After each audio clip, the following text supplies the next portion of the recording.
तो hey guys हर हर महादेव। तो ऐस उठी उठा कर पूरा एटा मुझे साबुन सुबुना धरिक जाइए मुँह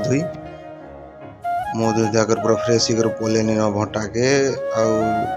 आटा जो देखो कि आम कंपानी तुमको यहाँ हूँ लेट्रिन सेक्शन से सेंटिंग सेक्शन आटा कंपार्टिंग सेक्शन सीधा बाहर जाम गेट आड़ू। तो गेट आड़ू किसी एंता दिशे आम कंपानी आटा देख मोर चेहरा केन्ता दिशे सीधा यहाँ जीवा दुकान रास्ता इन तो घर बहुत अच्छे बाकी लोग नीन बहुत बड़ बड़ घर अच्छे मु पहुँची आनी सीधा दुकान दुकान रे किछि किछि घिनवार अच्छे ना दुकान पले आनी दुकान रे घिन्नी तेल साबुन मजा उठे